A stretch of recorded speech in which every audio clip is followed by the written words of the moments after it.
പത്തനംതിട്ട ജില്ലയിലുള്ള ചരിത്രപ്രസിദ്ധമായ ആറന്മുള ശ്രീ പാർത്ഥസാരഥി ക്ഷേത്രത്തിലാണ് നമ്മളിപ്പോൾ നിൽക്കുന്നത്. ആറന്മുള എന്ന് കേൾക്കുമ്പോൾ തന്നെ നമ്മുടെ മനസ്സിലേക്ക് ഓടിയെത്തുന്നത് പാർത്ഥസാരഥി ക്ഷേത്രവും വഞ്ചിപ്പാട്ടും വള്ളസദ്യയും ഒക്കെയാണ്.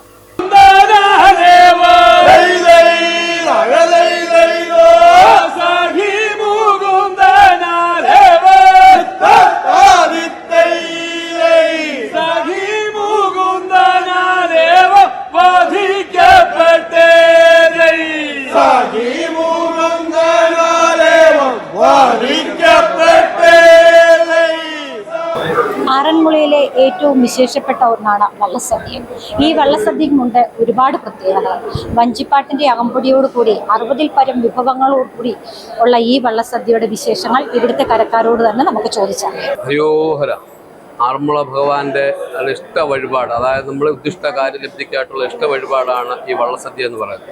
നമ്മൾ ഭഗവാനുമായിട്ട് നേർന്നിട്ട് നമ്മൾക്ക് അതിൻ്റെ അവസരമൊക്കെ വരുമ്പോൾ ചെയ്യുന്ന ഒരു പ്രധാന വഴിപാട് ആറന്മുള ഭഗവാന്റെ ഇഷ്ട വഴിപാടെന്നല്ല, ഏറ്റവും പ്രധാനപ്പെട്ട വഴിപാടെന്ന് വള്ളസദ്യ പറയുന്നത്.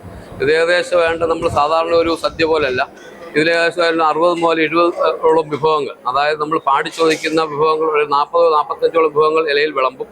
അതിനുശേഷം ബാക്കി വിഭവങ്ങൾ നമ്മൾ പാടി ചോദിച്ച് അതിന് ശ്ലോക രൂപേണ അതിന് ശ്ലോകത്തിൽ രീതിയിൽ നല്ല ഭംഗിയായിട്ട് പാടി ചോദിച്ച് വാങ്ങിക്കുന്നതാണ്. നമ്മൾ ചുമ്മാ ചോദിക്കുകയല്ല, പാടിയാണ് ചോദിക്കുന്നത്. അത് നമ്മൾ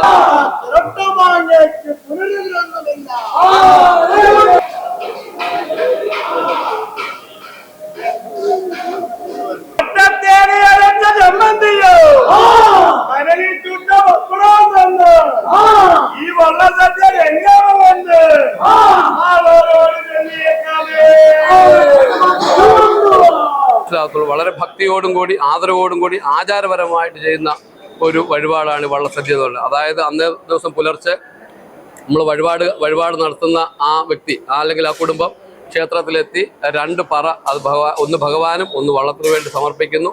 അതിനുശേഷം ക്ഷേത്ര ദർശനം നടത്തി ക്ഷേത്രത്തിൽ നിന്ന് പൂമാലകളൊക്കെ സ്വീകരിക്കുന്നു. അതിനുശേഷം അന്നേ ദിവസം ഏകദേശം 11 മണിയോടുകൂടി വള്ളക്കടവിൽ നിന്ന് വള്ളം കെട്ടിയിട്ട് കടവ് കാണുവാട്ട് മിക്കവാറും സത്രക്കടവ് അതിനോടനുബന്ധിച്ച് കടവുകളുണ്ട്. ആ കടവിൽ നിന്ന് വെറ്റപോല സ്വീകരിച്ച് അതിന് താമ്പൂല ദക്ഷിണ എന്നാണ് പറയുന്നത്. നമ്മുടെ വള്ളത്തിൻ്റെ പള്ളിയോടത്തിൻ്റെ രീതിയിൽ പറഞ്ഞു കഴിഞ്ഞാൽ വള്ളമെന്ന് നമ്മൾ പറയാനില്ല, പള്ളിയോടം എന്നാണ് വിശേഷിപ്പിക്കുന്നത്. ഭഗവാന്റെ ഓടമാണ്, അതുകൊണ്ട് പള്ളിയോടം എന്ന് മാത്രമേ നമ്മൾ വിശേഷിപ്പിക്കാറുള്ളൂ. അതിൻ്റെ രൂപം തന്നെ അങ്ങനെയാണ്. അതായത് അനന്തശയനമാണ് പള്ളിയോടത്തിൻ്റെ രൂപം. അതായത് ഭഗവാന്റെ കാലായിട്ട് നമ്മൾ അതിൻ്റെ ചുണ്ടുഭാഗം എന്ന് പറയും. ഭഗവാന്റെ പുക്കൾ ഭാഗമായിട്ട് നമ്മൾ താണതട്ട്, അതായത് അതിൻ്റെ പാട്ട് പാടുന്ന ആൾക്കാരിരിക്കുന്ന താണതട്ട്. ഭഗവാന്റെ തലഭാഗമാണ്, അത് അമരം എന്ന് പറയും. അതിൽ ഉള്ള ആൾക്കാരെ അതും പ്രത്യേകതയുണ്ട്. 64 തുഴച്ചിൽക്കാരെന്ന് പറഞ്ഞാൽ 64 കലകളെ പ്രതിദാനം ചെയ്യുന്നു. 4 അടനേമ്പുകാരും 4 വേദങ്ങളെയാണ്. പിന്നെ നമ്മൾ മുത്തിക്കട ഭഗവാന്റെ പുക്കളിലെ താമരയാണ് പ്രതിദാനം ചെയ്യുന്നത്. പിന്നെ നമ്മളെന്ന് പറഞ്ഞാൽ അതിൻ്റെ കന്നി 2 കുമ്മളകളുണ്ട് സൈഡിൽ, അത് സൂര്യചന്ദ്രന്മാരെ പ്രതിദാനം ചെയ്യുന്നതാണ്. അതിന് നമ്മൾ കാണുമ്പോൾ ഒരു തലയെക്കെട്ട് പറയും, നെറ്റിപ്പോട്ടം കാണുന്നത്, അതിന് 9 കുമ്മളകളാണുള്ളത്. അത് നവഗ്രഹങ്ങളെയാണ് നമ്മൾ പ്രതിദാനം ചെയ്യുന്നത്. അങ്ങനെ എല്ലാത്തിനും ഒരു അർത്ഥമുണ്ട്. അല്ല ചുമ്മാ നമ്മൾ കാണുമ്പോൾ ഇതൊരു വള്ളം തുഴഞ്ഞു വരുന്നു അങ്ങനെയല്ല. അതിലെല്ലാം ഓരോ അർത്ഥങ്ങളുണ്ട്. ഇതിൽ കയറുന്നതിന് പോലും നമ്മൾ തൊട്ട് നമസ്കരിക്കാതെ കയറത്തില്ല. വളരെ ഭക്തി പുരസ്സരമാണ് കയറുന്നത്. അങ്ങനെ നമ്മൾ വള്ളക്കടവിൽ നിന്ന് ആ മാലയും ആ വഴിപാടും, അതായത് വെറ്റമുകയില സ്വീകരിച്ച് നമ്മൾ ക്ഷേത്രക്കടവിലെത്തുന്ന അഷ്ടമംഗല്യത്തിൻ്റെ വിളക്ക് അങ്ങനെ സ്വീകരിച്ചു അങ്ങനെ ആ വഴിപാടുകാർ വന്ന് സ്വീകരിക്കുന്നതാണ് അഷ്ടമംഗല്യ വിളക്ക്. അതിൽ വെറ്റമുകയില തന്ന് നമ്മൾ ആ സ്വീകരണ പാട്ട് പാടി ഭഗവാന്റെ തിരുമുമ്പിൽ വന്ന് ഒന്ന് പ്രദക്ഷിണം ചെയ്ത് വളരെ ഭംഗിയായിട്ടാണ് നമ്മൾ സദ്യാലയത്തിലേക്ക് വരുന്നത്. സദ്യാലയത്തിലേക്ക് വന്ന് നമ്മൾ ഭദ്രദീപം കൊളുത്തുന്നത് പോലുള്ള പാട്ടുകളുണ്ട്. ആ പാട്ടുകൾ പാടി ഭദ്രദീപം കൊളുത്തി ആ ഓരോ ഭാഗങ്ങൾക്ക് വേണ്ടി ഓരോ പാട്ടുകൾ ഭദ്രദീപം കൊളുത്തി കഴിയുമ്പോൾ നമ്മൾ ഭഗവാനെ പിന്നെ നമ്മൾ ഈ പന്തലിലേക്ക് സ്വീകരിക്കുന്നുണ്ട്. നമ്മൾ പാട്ട് പാടി സ്വീകരിക്കും. അത് നമ്മുടെ സങ്കല്പം അനുസരിച്ച് നമ്മൾ ഈ കഴിക്കുന്നതിൽ ഒരാൾ ഭഗവാനായിരിക്കും. അതാണ് നമ്മുടെ സങ്കല്പം. ഏതെങ്കിലും ഒരാൾ ഭഗവാന്റെ ഒരു സാമീപ്യം ഇവിടെ ഉണ്ടാകും. അതാണ് നമ്മൾ ചോദിക്കുന്ന വിഭവങ്ങളെല്ലാം വിളമ്പണമെന്നാണ് പറയുന്നത്. അതായത് നമ്മളൊരു ലിസ്റ്റുണ്ട്, ആ ലിസ്റ്റ് പ്രകാരം ചോദിക്കുന്ന വിഭവങ്ങളെല്ലാം ഇവിടെ വിളമ്പണമെന്നാണ് അതിൻ്റെ ഐതിഹ്യം.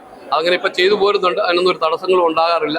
പ്രത്യേകിച്ച് ഇവിടുത്തെ ആറന്മുളയിലെ ചില പ്രധാന വഴിപാടുകളായിട്ടുള്ള നേദിക്കുന്നതായിട്ടുള്ള പിന്നെ വഴുതനങ്ങ, കരിമ്പ്, അതും സാധാരണ നമ്മൾ സദ്യകളിലൊന്നും വിളമ്പാത്തതാണ്. വഴുതനങ്ങ മെഴുക്കുവരട്ടി, അമ്പഴങ്ങ, പിന്നെ അച്ചാറ്, വെളുത്തുള്ളി അച്ചാറ് തന്നെ 6-7 വിഭവങ്ങൾ അച്ചാറുണ്ട്.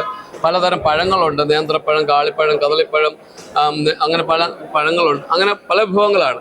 അതാണ് ആചാരപരമായിട്ട് അതൊരു സദ്യ കഴിഞ്ഞ ശേഷം അതൊക്കെ ഇപ്പം നിങ്ങളിവിടെ കണ്ടിട്ടുണ്ടാവും അനുഗ്രഹപ്പാട്ട്. അതായത് നമ്മൾ സദ്യ നടത്തുന്ന ആ വീട്ടുകാർക്ക്, ആ കുടുംബത്തിന് നമ്മൾ അനുഗ്രഹം കൊടുക്കുക. ഭഗവാൻ ഞങ്ങളല്ല അനുഗ്രഹം, ഭഗവാൻ അനുഗ്രഹമാണ് നമ്മുടെ പാട്ടിലൂടെ.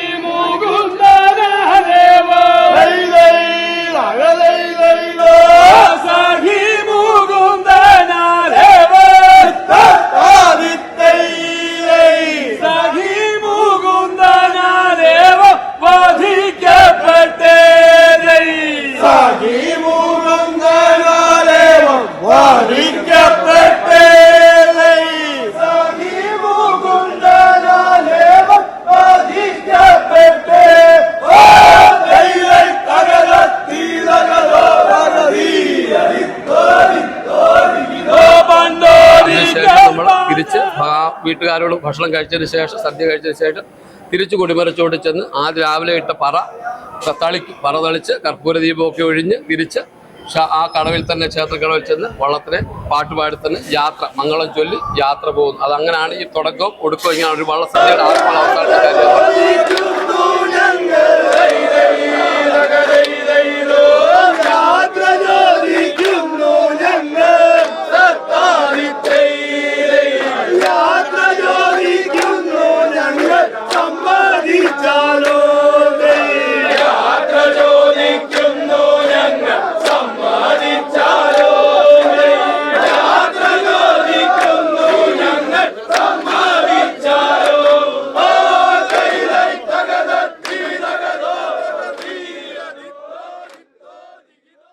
സെപ്റ്റംബർ 16 ഈ വർഷത്തെ വള്ളസദ്യ സമാപിക്കുകയാണ്. ഇനി നീണ്ട ഒരു കാത്തിരിപ്പാണ് അടുത്ത വള്ളസദ്യയ്ക്കായി.